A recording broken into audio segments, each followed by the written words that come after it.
नमस्कार, आप देख रहे हैं सबसे बड़ा मुद्दा। मैं हूं आपके साथ राहुल राजपूत। आज हम बात करेंगे देवभूमि जोशीमठ के भूधसाव की। बद्री का प्रवेश द्वार आखिर पाताल के प्रवेश द्वार में क्यों तब्दील होता जा रहा है? एक पूरा का पूरा शहर ईंट दर ईंट दरक क्यों रहा है? सड़क, घर और पहाड़ सब दरार से बिखर क्यों रहे? 47 हालांकि इससे पहले जिस तरीके से मिश्रा कमेटी ने चेतावनी दी थी उसे नजरअंदाज क्यों किया गया? विकास की रफ्तार में प्रकृति से खिलवाड़ का यह सिलसिला और इसका अंजाम जिस तरीके से कब तक भुगतेंगे यहां के लोग? ऐसे में अहम सवाल उठता है कि जिस तरीके से सीएम धामी खुद ग्राउंड जीरो पर पहुंचे, हालात का जायजा लिया, तो क्या पहाड़ में दरार अब कुदरत हुई नाराज? क्योंकि सीएम ने हवाई सर्वेक्षण भी किया। जोशीमठ के जख्म पर क्या मरहम लगेगा? ये जख्म क्या कहता है? विकास की रफ्तार, क्या यही एक बड़ी वजह है? क्या प्रकृति के साथ जो खिलवाड़ हुआ है उसकी वजह से? दूसरी तरफ मिश्रा कमेटी की रिपोर्ट दरकिनार क्यों की गई? इन्हीं तमाम सवालों के साथ मेहमानों से चर्चा, लेकिन उससे पहले एक रिपोर्ट।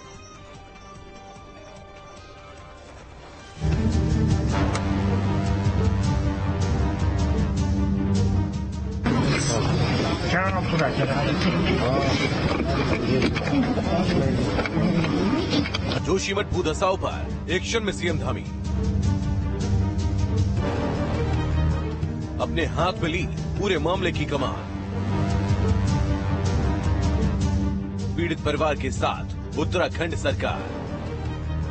जोशीमठ में भूधसाव से जारी त्रासदी के बीच सीएम धामी पूरे मामले को लेकर एक्शन में है।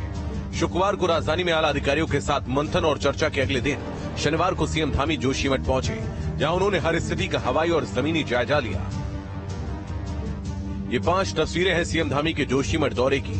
जोशीमठ दौरे के दौरान सीएम धामी घर घर जाकर आपदा त्रासदी का जायजा लिया और लोगों को हर संभव मदद का भरोसा दिया। जोशीमठ दौरे के दौरान सीएम धामी ने कहा, पौराणिक और आध्यात्मिक शहर और लोगों को बचाना सबसे पहली चुनौती है। अभी से पहले सबसे बड़ी बात है कि आपदा से कैसे हम लोग ठीक प्रकार से सबको सुरक्षित निकाल पाए, ये हमारी चुनौती है। उसके बाद जो दीर्घकालिक योजना है कि इसको सुरक्षित रखना है, संरक्षित रखना है, ये हमारे लिए बहुत ही महत्व है। महत्व का कारण भी है। ये एक सबसे पहला मठ यहाँ स्थापित हुआ है। पौराणिक रूप से, हर प्रकार से, हर दृष्टि से, देश की सामरिक रूप से भी हमारा बहुत महत्वपूर्ण स्थान है। इसलिए हम उन सभी पर काम कर रहे हैं कि अभी ये सब पर कहना बहुत जल्दबाजी होगा और फिलहाल अभी निर्माण कार्य सारे ही रोक दिए गए हैं। इसके साथ ही सीएम धामी ने कहा कि हर स्थिति पर सरकार की नजर बनी है और इसरो एक्सपर्ट्स की टीम के साथ बातचीत और परामर्श जारी है। वैज्ञानिक भी जो है इसमें काम कर रहे हैं। वाडिया इंस्टीट्यूट है हमारा, IIT रुड़की है, इसरो से भी बात हो रही है। सभी लोग इसमें पता लगा रहे हैं, उस पर खोज कर रहे हैं कि आखिर किस कारण से ये हो रहा है। उधर आपदा की मार झेल रहे लोग सीएम धामी को अपने बीच देखकर खुद के आंसू नहीं रोक पाए। लोग मदद की गुहार लगाने लगे। इस बीच सीएम धामी ने एक एक करके हर किसी की बात सुनी, उन्हें पूरी तरह मदद का भरोसा दिया। बच्चों से लेकर बुजुर्ग और महिलाएं सभी से सीएम धामी मिले और उनका हाल चाल जाना। हमारा प्रयास सबसे पहले तो यही है कि सभी को सुरक्षित किया जाए, सबकी जान माल की सुरक्षा की जाए और जो जरूरी जो इंतजाम है वो करने के लिए हम लोग सभी प्रकार की तैयारी करी हुई है, कर रहे हैं। लोगों को सुरक्षित स्थानों पर ले जाने का हमारा सबसे पहला टास्क है। अगर यहाँ से सभी को पलायन करना है, यहाँ से पुनर्वास करना है, तो उनके लिए कहाँ पर व्यवस्था होगी वो भी हम जगह खोज रहे हैं। इस बीच आपदा की इस घड़ी में केंद्र सरकार प्रदेश सरकार के साथ है। जोशीमठ भूधसाव के स्थायी समाधान के लिए केंद्र सरकार की तरफ से भी टीम गठित कर दी गई है।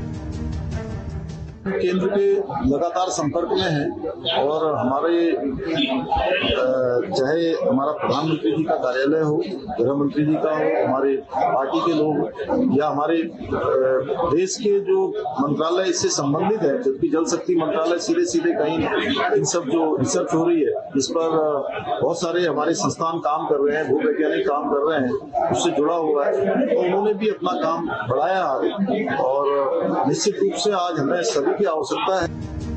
दरअसल जोशीमठ में 600 से अधिक मकान भूधसाव की चपेट में आ चुके हैं। भूधसाव के चलते शहर के पौराणिक और ऐतिहासिक पहचान पर खतरा मंडराने लगा है। ऐसे में लोगों के साथ शहर और उसके धरोहर को बचाना सरकार के सामने सबसे बड़ी चुनौती है। जोशीमठ से धीरेन्द्र पुंडीर के साथ टीम न्यूज स्टेट। जोशीमठ भूस्खलन को लेकर जिस तरीके से लोगों में डर है, लगातार इस पर सियासत भी हो रही। वहीं इस बीच वरिष्ठ वैज्ञानिक और पर्यावरणविद रवि चोपड़ा ने अपनी बात सामने रखी। उन्होंने जोशीमठ में पैदा उसी समस्या के हालांकि कई कारण भी गिनाए।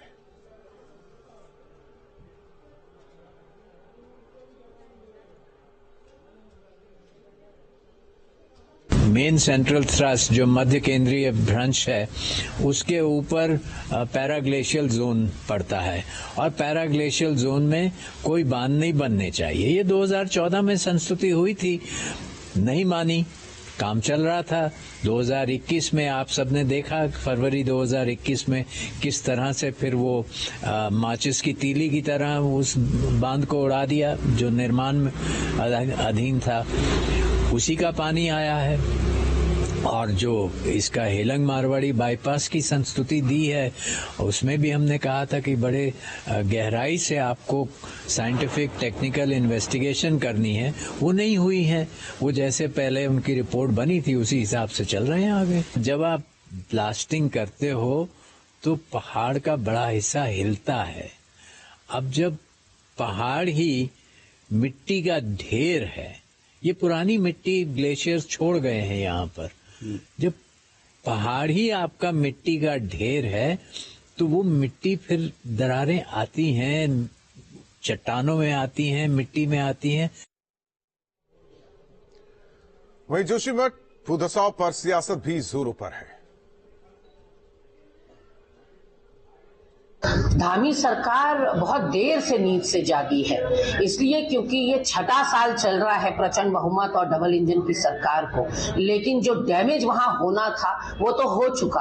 अब डैमेज कंट्रोल करके आप लोगों को पुनर्वासित कर रहे हैं, उनको वहां से हटाया जा रहा है, कहीं और शिफ्ट किया जा रहा है, लेकिन एक असहनीय पीड़ा और दर्द से उन लोगों को गुजरना पड़ रहा है। अपने आशियाने को उनको छोड़ना पड़ रहा है। एनटीपीसी की टनल पर आपने काम जरूर रुकवा दिया, लेकिन ये काम पिछले 6 साल से चल रहा था। आपको एक्सपर्ट्स की राय लेनी चाहिए थी। आपके प्रदेश अध्यक्ष महेंद्र भट्ट उस क्षेत्र के विधायक रहे 5 साल, उनका क्या इसमें रोल रहा, क्यों संजीदगी नहीं दिखाई गई? लेकिन जोशीमठ एक पौराणिक नगर है और वहाँ पर जमीन धंस रही है। उसके लिए माननीय मुख्यमंत्री जी ने विस्तृत की टीम भेजी हुई है, पूरा उसका सर्वे हो रहा है, सर्वे की रिपोर्ट मंगा दी गई है। प्रभावित परिवारों को उचित राहत मिले इसके लिए पूरा प्रशासन वहाँ, हमने एक एडीएम वहाँ नियुक्त किए है। कल ही मुझे जानकारी मिली है कि वहाँ पर जो कार्य चल रहे थे प्रोजेक्ट के अंदर भी, उन प्रोजेक्ट के वो काम भी रोक दिए गए हैं क्योंकि पहले जन सुरक्षा आवश्यक है। और हमारे साथ हमारे सहयोगी सुनील डसीला जुड़ रहे हैं देहरादून से, वहीं धीरेन्द्र पुंडीर सहयोगी हमारे जुड़े हैं जोशीमठ से। Doctor Prabhas Pandey ji, retired ADG geological survey of India, हमारे साथ जुड़े हैं। Professor Maharaj Pandit, CEO institute eminence university of Delhi, आप दोनों मेहमानों का स्वागत है। और सबसे पहले धीरेन्द्र सर आपका रुख करेंगे क्योंकि आप लगातार कैंप किए हुए हैं। स्थिति क्या है पहले दिन से लेकर आज तक की स्थिति, और क्या कुछ परिवर्तन पहाड़ में जोशीमठ में देखने को मिला पहले दिन से लेकर आज तक? सीएम भी खुद पहुंचे, यहां तक कि बड़े अधिकारी अब खुद कैंप करने पहुंच रहे हैं।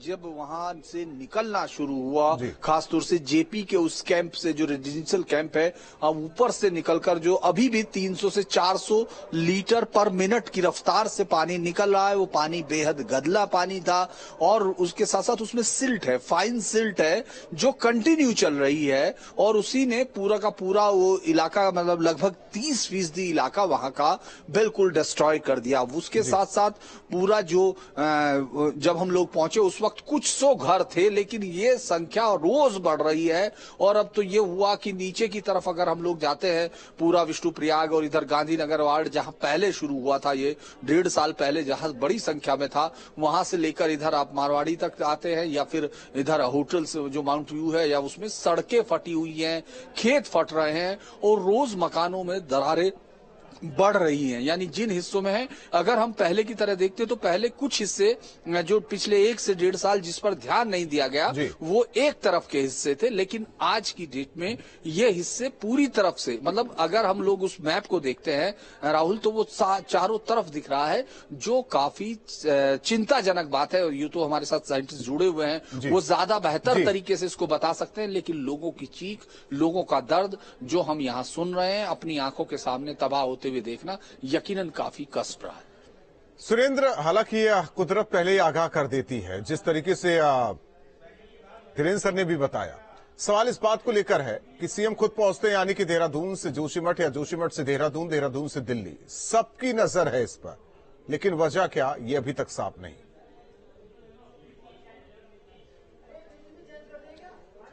देखिए राहुल, थोड़ी ही देर पहले मैं डॉक्टर डीपी डोभाल से मिलकर आ रहा हूं और उनका इंटरव्यू करके आ रहा हूं। Doctor DP Doval glaciology department के एचओडी थे, वाडिया के रिटायर्ड प्रोफेसर हैं, और भारत के कई ग्लेशियर की स्टडी उन्होंने बहुत पैने तरीके से की है।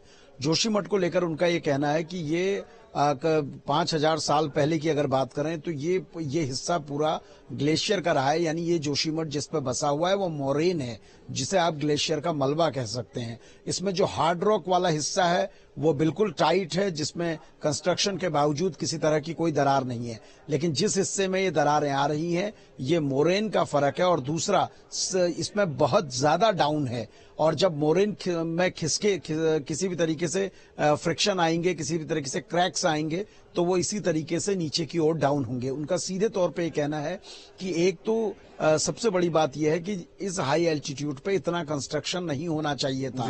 मिश्रा कमेटी ने जो आज से करीब 47 साल पहले अपनी रिपोर्ट दी थी, उसमें यही कहा था कि आप इस जोशीमठ में कंस्ट्रक्शन भविष्य में मत कीजिएगा। अगर आप कंस्ट्रक्शन करेंगे तो उसका नुकसान होगा। दूसरी बात यह है, जो अल्पाइन एरिया है, जिसमें हम जो बुग्याल का एरिया हम कहते हैं, औली के पास का, वहां तक बड़े कंस्ट्रक्शन हो चुके हैं, और वहां से लेकर लगातार मारवाड़ी तक, जिसका जिक्र अभी धीरेन्द्र सर ने किया, वहां तक बड़े कंस्ट्रक्शन लगातार हो रहे हैं, और इसकी वजह से भी बहुत बड़ा नुकसान हो रहा है। और एक बात उन्होंने ये भी कही है कि टनल में जो मशीन फंसी हुई थी, उस वक्त भी उनको वहां स्पेशल एक्सपर्ट के तौर पे भेजा गया था, और तब भी बहुत ज्यादा पानी रोजाना टनल से निकल रहा था। उनका ये कहना है अब वहां पानी निकलना बंद हो चुका है।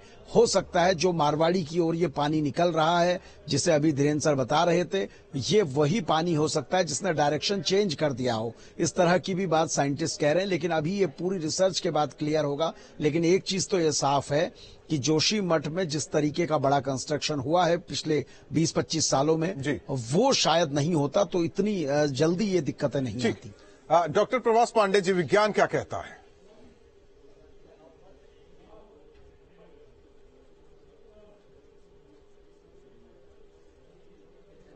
क्षेत्र है जहां तक भू आपदाओं का प्रश्न है।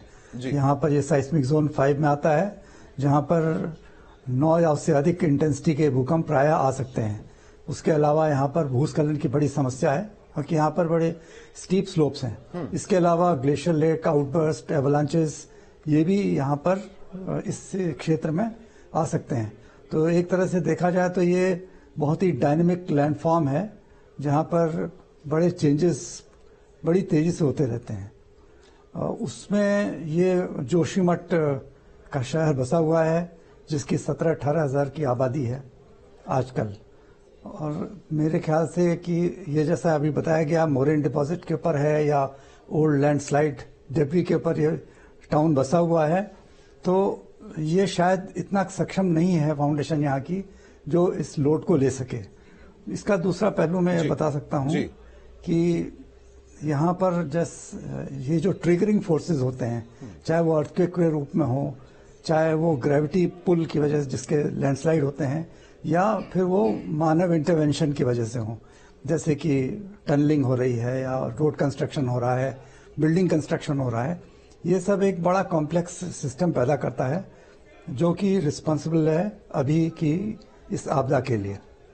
और अब मैं ये कहना चाहूंगा कि 1991 में उत्तरकाशी भूकंप आया था जी। उसके बाद भागीरथी वैली के करीब 38 गांव जो है ये जमीन धंसाव से या लैंडस्लाइड से प्रभावित हुए थे। तो जियोलॉजिकल सर्वे ऑफ इंडिया की टीम गई थी, मैं भी उस टीम में शामिल था जी। और ये 38 गांवों का सर्वे करने के बाद ये पता लगा कि कुछ गांवों की स्थिति तो ऐसी है जहां पर तुरंत राहत कार्य करना पड़ेगा या उनको पुनर्वासित करना पड़ेगा वहां के लोगों को, क्योंकि वहां पर ट्रीटमेंट की कोई गुंजाइश नहीं थी जी। कुछ ऐसे श्रेणी के गांव ऐसे थे जहां पर थोड़ा बहुत करेक्टिव मेजर्स करके वो स्लोप्स को रोका जा सकता था, और कुछ गांव ऐसे थे जहां पर स्वतः वहां पर वो अपने आप को हील कर लेता। तो कई गांव अपने आप स्टेबलाइज हो गए। यहाँ पर भी कुछ ऐसी स्थिति हो सकती है क्योंकि इसका फैलाव काफी है इस कस्बे का या इस शहर का। तो कुछ की फाउंडेशन जो हैं वो ये लूज मटेरियल में, सॉइल में या मोरेन डिपॉजिट्स के उसमें होंगी या बोल्डर्स के ऊपर होंगी या जिसको हम लोग कहते हैं बेड रॉक, जो हार्ड रॉक है उसके ऊपर होगी। तो हमको इस वक्त ये बहुत जरूरी है कि इन तीनों की फाउंडेशन मटेरियल को क्लासिफाई करना चाहिए जी।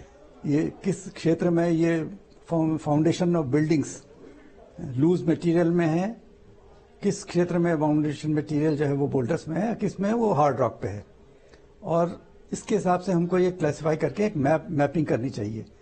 तो मैं ये कह सकता हूं कि जैसे शॉर्ट टर्म उसमें हमको ये क्लासिफिकेशन जरूर कर लेना चाहिए ठीक। और जहां पर बड़ी बड़ी दरारें आ गई हैं जी, और भवन जो है उनके नीचे से पानी का रिसाव हो रहा है, वो अति संवेदनशील हैं। कई होटल्स तो टिल्ट हो गए हैं, मतलब झुक गए पड़ेगा और उनको पुनर्वासित करना पड़ेगा। आते हैं सर प्रोफेसर महाराज पंडित जी। जी जी। क्या प्रकृति से छेड़छाड़ और यही है एक विनाश का कारण?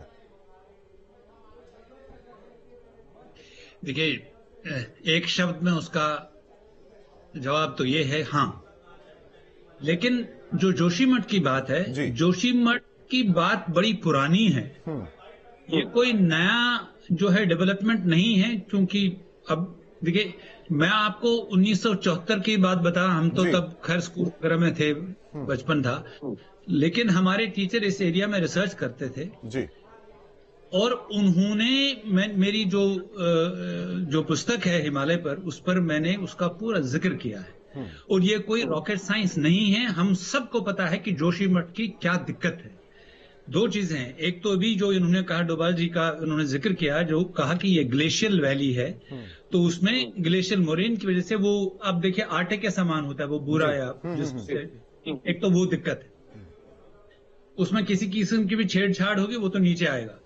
दूसरी जो जोशीमठ की, उस वक्त भी तब डॉक्टर वीरेंद्र कुमार साहब ने, तब तत्कालीन जो मुख्यमंत्री थे यूपी के, हेमवती नंदन बहुगुणा साहब को, उनको स्पेसिफिकली यही कहा था, साहब मैं कई सालों से यहाँ के ये डाक बंगले में रह रहा हूं जोशीमठ के, और उसकी दीवार जो है वो खसक रही है, दिक्कत है इसमें। खैर फिर उन्होंने बातचीत करी वैज्ञानिकों से, उसमें ये पता लगा, बहुत बड़ी बात नहीं थी, हाँ। जो अलकनंदा रिवर है वो इसके ऊपर, उसको जियोलॉजी में टू कटिंग बोलते हैं। जैसे आपके नीचे से, पैर के नीचे से जैसे जमीन खिसक रही हो, जोशीमठ के पैर के नीचे से जमीन खिसक रही है, और नदी का रोल है उसमें, ठीक है। तो जब भी आप कोई मेजर छेड़छाड़ करेंगे, तो एक तो ऊपर से, जैसा इन्होंने कहा कि थोड़ा सा ये एक्टिव रीजन है, दूसरा जैसे अभी कहा कि ये मोरेन है, ग्लेशियर ने छोड़ा पीछे से जो मलबा वो है, और तीसरा नीचे से उसको नदी काट रही है। तो अब ये डबल वहमी है या ट्रिपल वहमी है।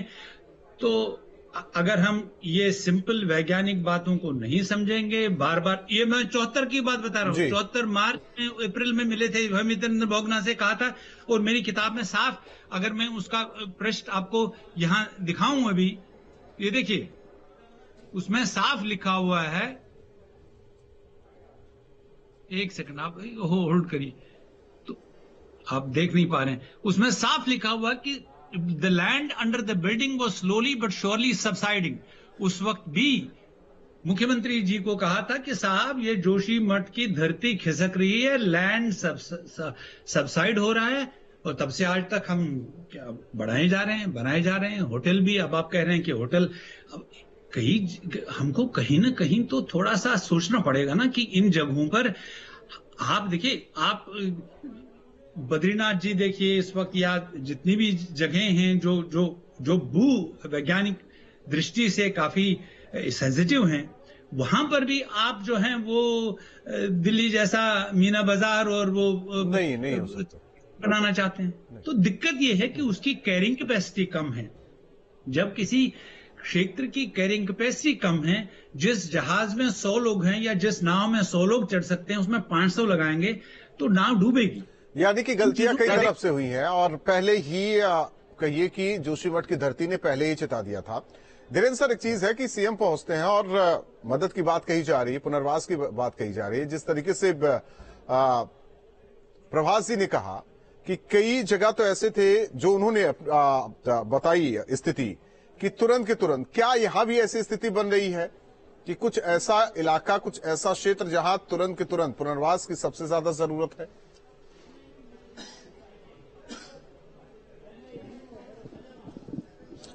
देखिए, ऐसे ही हिस्से से निकाल के उन परिवारों को भेजा जा रहा है, और चूंकि अब ये कई जगह से आ रहा है, जैसा कि हमारे साथ जितने हमारे सीनियर्स यहाँ साइंटिस्ट हैं उन्होंने दोनों ने बताया, उस तरह से ये दिखाई दे रहा है, हर तरफ से दिख रहा है आपको। ऐसा नहीं है कि जैसे पहले दिन वहां से 5 परिवारों को हटाया गया, जो होटल माउंट व्यू जो पूरी तरह से झुक रहा है, बिल्कुल उसके साथ मिल गया, होटल मलारी इनके साथ जो है पूरा टिल्ट कर गया है, दोनों के तरफ जुड़ गए। जो 4 फीट की बीच की गली थी वो सिर्फ 1 फीट की रह गई और ऊपर से लग गए। उनके पीछे 5 परिवार हटाए गए, फिर अगले दिन 20 परिवारों को वहां से हटने का नोटिस दिया गया, और फिर आगे वो 28-30 की तरफ बढ़ता जा रहा है। तो ये संख्या वाकई बढ़ रही है, इसीलिए सरकार उन लोगों को निकालकर लगभग 603 फैमिली को कल तक उन्होंने आइडेंटिफाई किया था, जिनको अलग अलग जगह उन्होंने ठहराया है, यानी बड़े लेवल पर किया जाना है। आज एक सवाल राहुल मैंने इसलिए भी सीएम साहब से किया था, मैं जानना चाहता था धामी जी से कि क्या ये स्थिति, क्योंकि उनके पास प्रिलिमिनरी रिपोर्ट्स आ चुकी होंगी,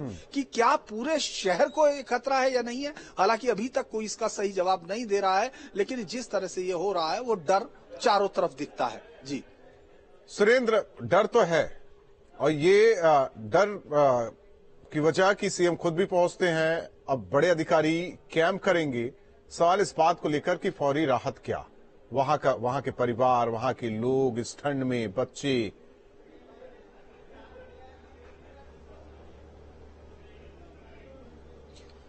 देखिए राहुल, बिल्कुल देखिए, फौरी तौर पे तो सरकार इस समय एक्टिव है। खुद मुख्यमंत्री गए और अब कल से सचिव मुख्यमंत्री मीनाक्षी सुंदरम भी वहीं पर कैंप करेंगे, कमिश्नर वहीं कैंप करेंगे, और प्री फैब्रिकेटेड हट्स की जो मैं बात पहले कर रहा था वो बनाने के निर्देश हैं, ताकि लोगों को हम सेफली रख सकें।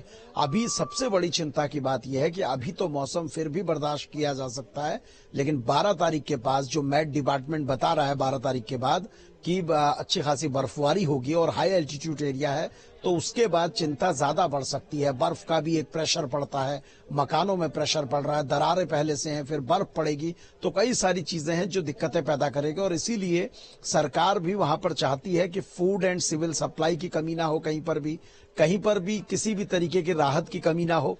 एसडीआरएफ की टीमें रात में भी गश्त लगा रही हैं, ये देख रही हैं कि कहीं पर कोई क्रैक्स नए तो नहीं आ रहे, कहीं पर पानी ज्यादा तो नहीं है, कहीं पर ऐसा तो नहीं कि बहुत ज्यादा भूस्खलन हो रहा है। ये सारी चीजें की जा रही हैं, क्योंकि इस वक्त सबसे पहले ये जरूरी है कि इसको किस तरह से इसको देखा जाए। अभी ये किस तरीके से रिएक्शन करेगा ये कोई नहीं बता सकता। ये बहुत तेजी के साथ जाएगा या इतने में रुक जाएगा, या ये बहुत धीमे तरीके से आगे बर्ताव करेगा, ये किसी को नहीं पता। तो इसलिए सरकार की पहली कोशिश तो यह है कि उस पूरे डेंजर जोन से लोगों को शिफ्ट किया जाए, उनको पुनर्वासित कर लिया जाए।